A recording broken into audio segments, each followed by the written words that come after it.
What's up, everybody? It's Matt here from Matt's Great World, and today we're going to be diving into a new band that we have not previously covered on the channel, and one that I think is actually kind of underrated. I heard the lead single to the album that we're about to cover a few months ago, and I was immediately intrigued and interested to see what this band was all about, and I was very excited to see what their sophomore album, Bones Don't Lie, was going to be about. And today, the band that we're going to be talking about is Kingsmen and their sophomore album, Bones Don't Lie, like I said.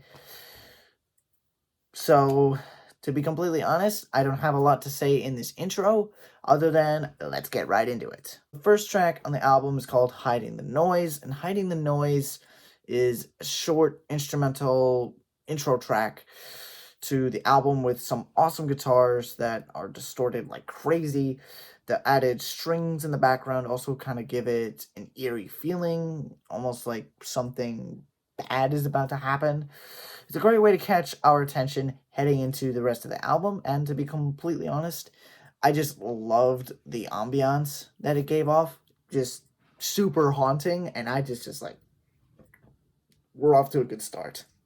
Second track on the album is the title track, Bones Don't Lie, and it knocks you off your feet right away. The guitars are heavy and anthemic, the drums are constant, and they maintain their presence throughout the entire song. And the vocals from Tanner Gumund, I hope I'm saying his last name right, let me know in the comments if I'm butchering it, are absolutely haunting and dark. And the lyrics seem to talk about how when you get to a point where you see the devastation that someone is inflicting on someone else, and they insist that it isn't there, you stand by your morals and you call them out on it. It's a very impressive start to the album, and it made me excited for what was to come. Third track on the album is Bitter Half, and Bitter Half starts off with a jaw-dropping scream and some Slipknot-esque guitars and drums.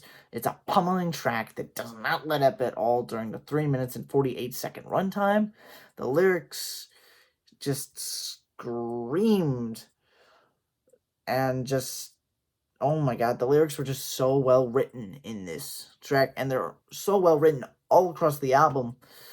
And the lyrics just kind of, to me, seem to be about the part of you that you despise and you don't want to live with, but you have to. And again, this track made me excited for what was to come.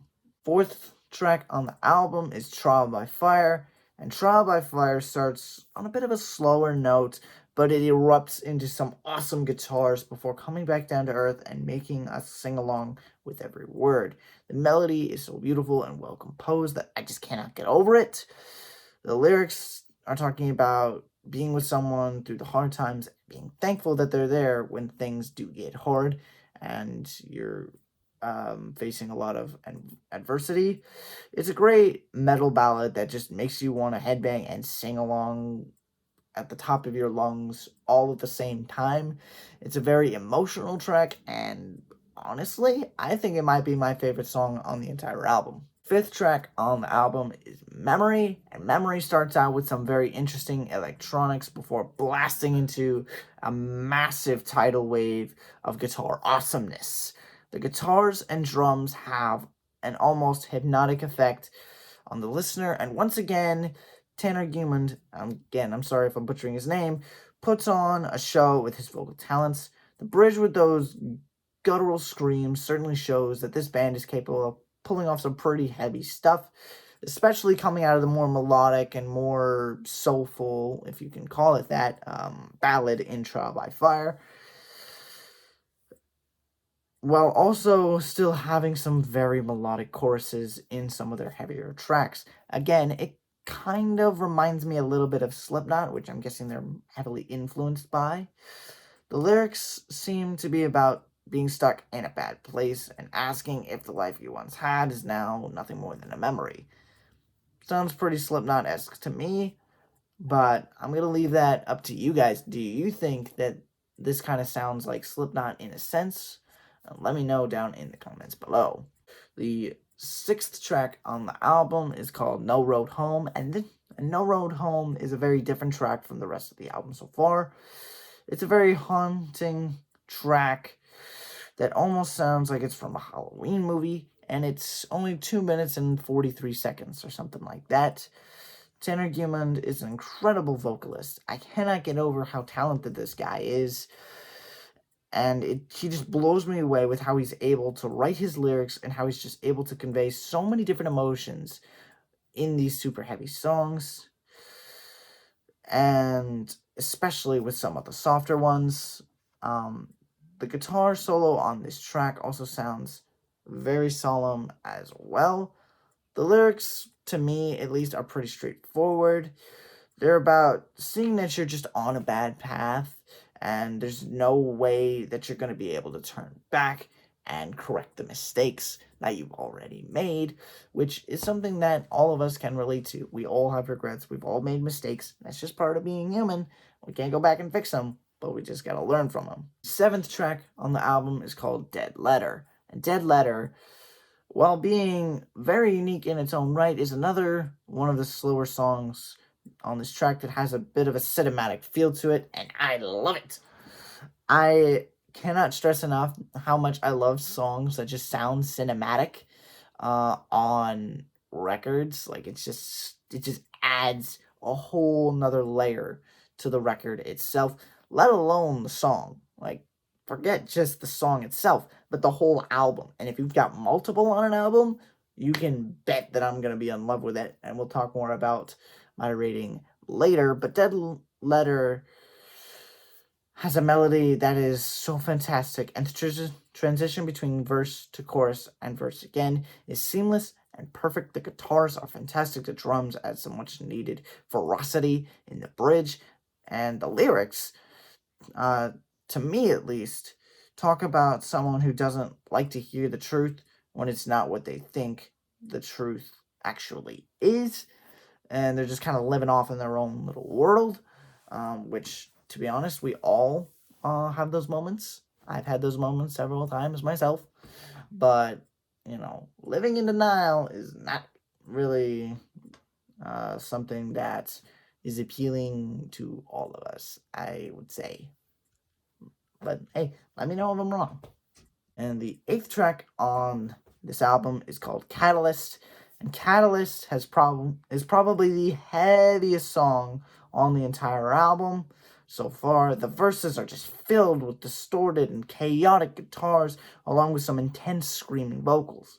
The chorus sound so melodic and so well written and performed. It builds up to, once again, a very cinematic climax that gets you on the edge of your seat.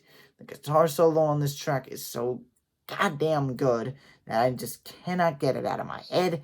And the lyrics seem to kind of go along the theme of, talking about the person that pushes you over the edge and drives you to be what you know you can be, even when they believe that you cannot be that, whatever that is. And I think it's a very, very good song. It's definitely up there in my personal ranking among these tracks. But, it's just such a well done track, and it's so diverse that it just clicks. I can't tell you why. The ninth track on the album is called Prayer Man, and this is another one of those shorter tracks on the album. The distortion on the guitars is so great at the beginning of this track that they just honestly don't even sound like guitars, and I don't even care at this point because I am just loving every second of this album. But it definitely kind of had me perplexed at first and very interested, which is another thing that I like about this album. Kingsmen, they decided to shift things up and go in different directions at very necessary points, and I love that because it just adds so many different textures to the album itself. But back to the song, Prayer Man. It's a very rhythmic track with some very interesting and very haunting spoken word moments. It's short but intriguing. It's right around 2 minutes, 40 seconds, just like one of the other tracks I mentioned earlier. The lyrics seem to be about someone who's run out of luck and has got nowhere to go and has just honestly become a victim of really bad karma, which, to be honest, we've all been there. Karma is not always our friend.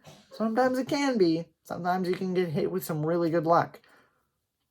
But more often than not, you're going to run into some really bad karma instead of good karma. But that's life. The 10th and final track on the album is Diamond Eyes. And no, it's not Diamond Eyes like the Shinedown song. It's Diamond Eyes. Like Dimondize. And that's my cat in the background. Sorry about that. And this was the song that I alluded to in the beginning of this video. And when I heard it, I was blown away by the guttural vocal style, the heavy guitars and hypnotic drums. And this is, to me, by far the best song on the album. It's not my favorite now that I've listened to the whole thing, but it's definitely up there. But it is by far the best song on the album. Everything we've heard on this album culminates within this very track. The lyrics talk about the pinnacle of success and being on top, even when no one knows who you are. Some people have that rare gift of just being diamonds in the rough that no one seems to know about. And to me, this band certainly fits that description to a T. Well, that's all 10 tracks on Kingsmen's sophomore album, Bones Don't Lie. I was interested to see how the album would sound after listening to Diamond Eyes a few months ago, and I'm glad that I came back around to it because it's such a good album, and this band needs more coverage in the widespread media, so please make sure to go check them out. Listen to their music, buy their merch, do whatever you can to support these guys because they're just awesome. I love this album. I just love it, and I can't wait to check out their debut, which if you want me to review that album, let's get this video to 5 likes. That's all I'm going to ask. Give me 5 likes on this video, and I will do a review of their debut. Again, sorry, that's my cat. She's a little angry with me, but so on that note, I should probably start wrapping up. So I'm going to have to give this album a 9 out of 10. The only nitpick that I have with this is I wish we got more. But then again, every fan wishes they got more from the artists that they listen to. And I think we can all relate to that. Alright, guys. Again, thank you for watching today's review. Don't forget to drop a comment down below about the album or the video itself. What did you think about the songs? Did you like them? Did you not like them? Did you like the video? Did you not like the video? You know, I want to hear from you guys. Make sure to share this video with friends and family and hit the like button so YouTube can see that you liked this content and you want others to see more of it. Lastly, if you enjoy my album reviews, there's plenty more on the way. So subscribing is a great idea if you don't want to miss out on any of those in the future. Again, thank you for watching, and as always, stay safe, stay warm, stay happy, stay safe. It's never goodbye. It's just till next time. And yes, I just butchered that outro, excuse me. Sorry, it's late. I will see you all on Wednesday. Peace out. Boy, did I butcher that.